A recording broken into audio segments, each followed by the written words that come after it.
Hi, I'm Tali Rosenbaum. I want to thank the ISSM and the Middle Eastern Society for inviting me to give this talk. I'm just sorry that given the situation in the Middle East, I'm from Israel, and I wasn't able to travel to Dubai. My talk is about post-traumatic stress complex, PTSD, and sexual functioning in women. I'm going to share my screen. And even though my talk is on post-traumatic stress, we are just now collecting findings in acute stress due to war and how being in an acute, prolonged war situation affects couples and affects women and their sexual functioning.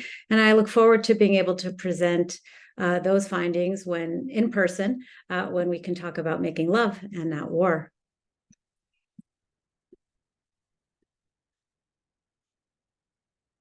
Okay, so in his seminal book, The Body Keeps the Score, trauma expert Dr. Bessel van der Kolk states that the ability to feel relaxed in one's body requires the emotional experience of safety, of feeling safe.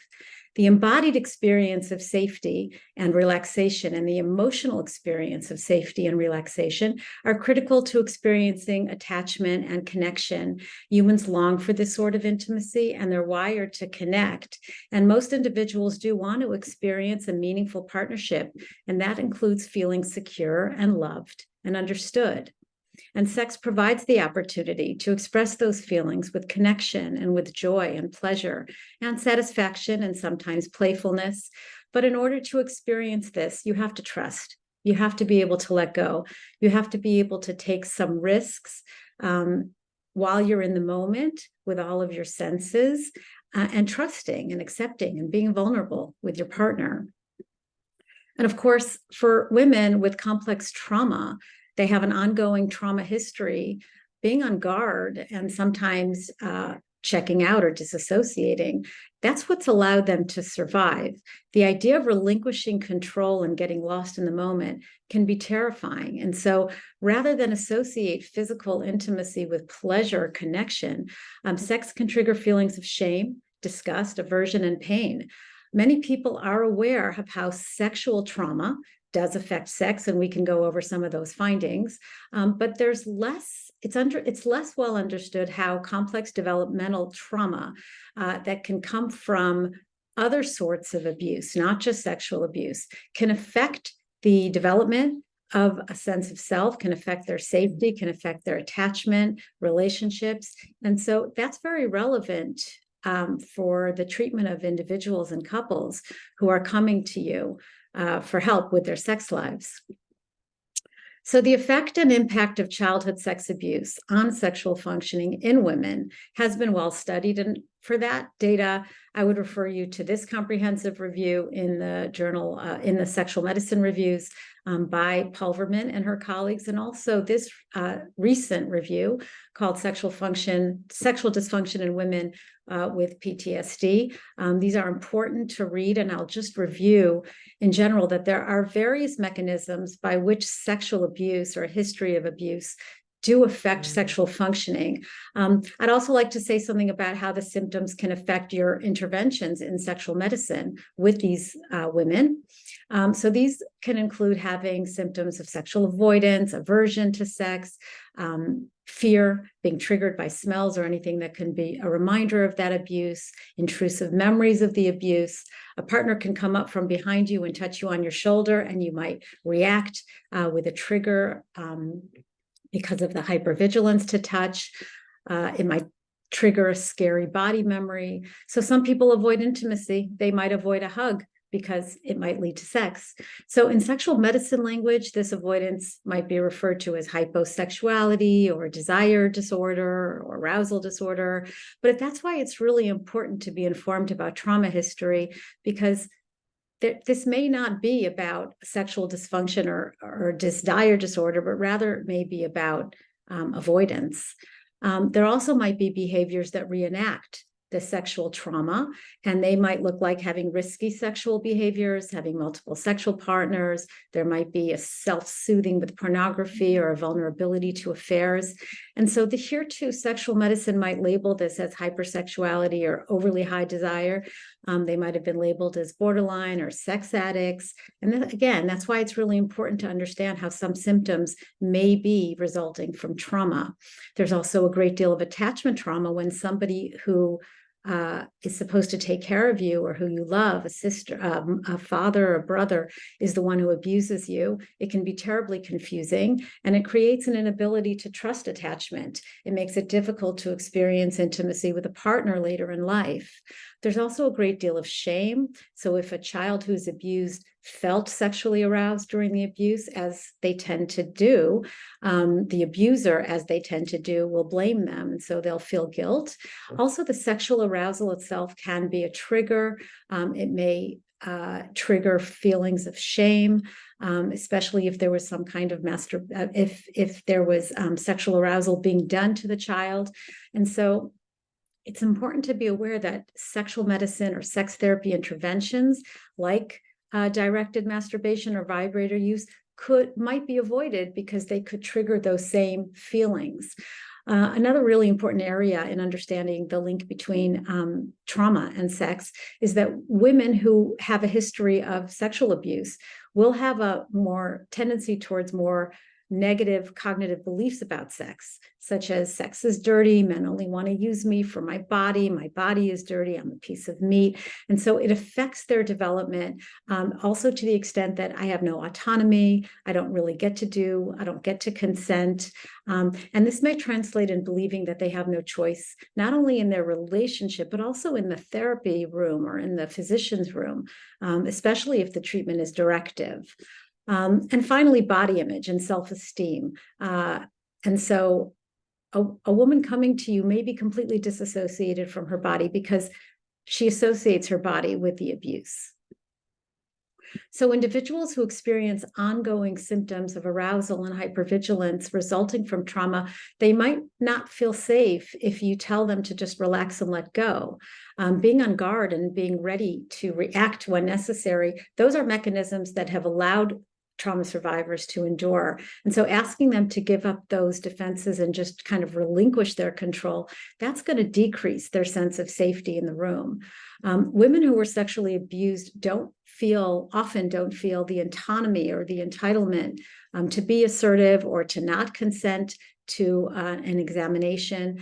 And so even if they want to do it cognitively because they feel that they should be doing it, when their amygdala perceives the threat, the frontal cortex goes offline and the body will respond in a defensive way. So how you react to a woman on your table if you are going to examine her, it's very important that you be trauma informed and not tell her, just relax.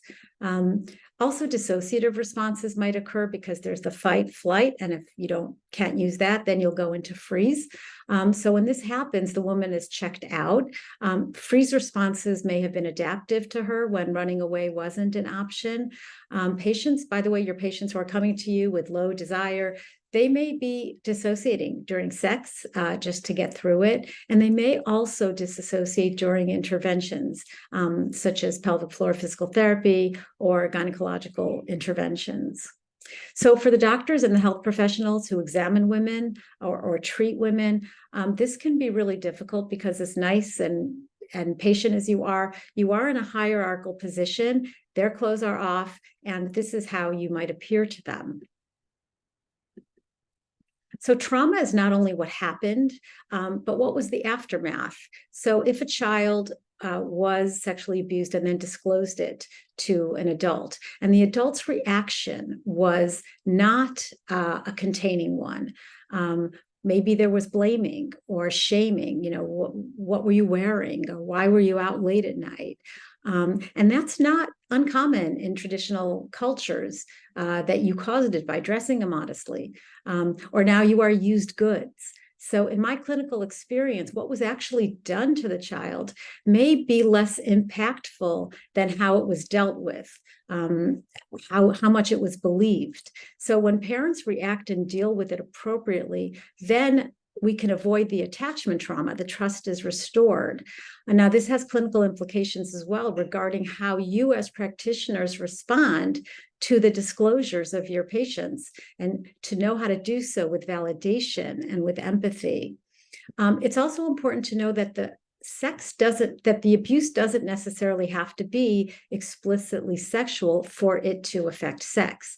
Having a narcissistic parent who objectifies the child can also create this adaptation of shutting down feelings, essentially a freeze response. And this can show up relationally as not being able to connect, not feeling vitality, which is what sexuality is about. It's about vitality, agency, desire, passion. So even an overly invasive parent that didn't respect boundaries, that exposed her child's secrets, didn't protect her privacy, that can create a need to defend, to become hypervigilant, not to let anyone in. Fear defenses show up in the body and in the pelvic floor. So my colleagues and I compared the neurophysiology of sexual desire, arousal, and orgasm to the neurophysiology of PTSD, and we began to understand the incompatibility. The sympathetic nervous system activation is a normal initial reaction to trauma. It triggers the fight or flight mechanism, and when you recover, when the stress is over, the body goes back to normal. Now, when the source of stress is chronic and ongoing, there will be chronic activation of the sympathetic nervous system and a disruption in the ability to downregulate your nervous system. And so sexual functioning involves parts of the brain and releases of chemicals that are similar to those involved in the stress response. Our excitatory mechanisms cause the heart rate to increase and the blood to flow, but our inhibitions, our inhibitory centers, the brakes, they let us know that even though our body is in a state that's similar to fight or flight, we don't have anything to fear. It's safe. We're having sex and we're with our partners and it's all good. But people with PTSD, they lack that regulation. Once they experience sensations and a physiological reality that mirrors the stress response, they can experience a heightened fear response. Now, in sexual arousal, the limbic system is active. The amygdala is part of that limbic system and is associated with fear. Now, generally, in order to reach orgasm, the amygdala is toned down, but in individuals with PTSD, the amygdala is not turned off. And so it's a lot more difficult to even reach orgasm. PTSD, aside from the sexual aspect, is not a relational thing to have. Individuals with PTSD are wired to be hypervigilant and alert, and so they can't regulate themselves or their emotions. They can become agitated and aggressive. And so to avoid having those emotions, they go into shutdown. They might have an exaggerated startle response so that a partner's reaching out with an intimate gesture can result in a hyperactive response of, go away, I don't want you now. And that obviously will cause feelings of rejection in the partner. They feel shame and guilt. They may have moral injury about what's happened to them.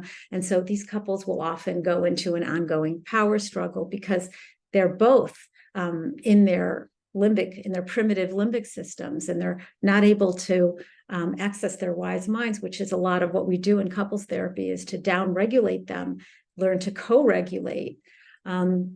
Sexual intimacy requires feelings of safety, emotional and physical vulnerability, connectedness, and the ability to let go. And these are states which are difficult for individuals with PTSD to retain. The relinquishing of control that's necessary to reach orgasm may trigger these feelings of helplessness. And as we said before, arousal can trigger these symptoms. And so what we can do to help is to give a lot of psychoeducation about this, because understanding it can be incredibly relieving for patients with PTSD and their partners. And with the appropriate therapy, couples can learn to recreate the intimacy that was lost and enjoy making love and not war. So part of therapy is about learning to stay present, learning to be predictable, have trust, safety, patience, giving space when needed. We talk about pleasure orientation and not performance, and treatment approaches should be compatible with the current therapeutic approaches to trauma, which are often somatic based, although psychodynamic is great if that's your way of treating. So trauma exposure threatens one's sense of safety and the ability to feel connected to others, features that are considered basic to healthy sexual functioning. For some people with PTSD, sexual arousal mimics the physiological experience of fear, and that's why they're unable to engage or will avoid intimacy. And that the treatment of PTSD must include attention to sexual dysfunction and vice versa. And one more note. Finally, and this really touches me personally and all Israeli women, sexual trauma, when it occurs, must be believed, and sexual violence occurring to everybody must be condemned. Survivors want the truth to be recognized and the burden of shame lifted from their shoulders to be placed where it belongs, on the perpetrators. They want the crime to be denounced by those in their communities who matter to them, including the authorities of the law. These are the words of Judith Herman, who is a pioneer in the treatment of trauma. So thank you very much for listening to me today. Bye.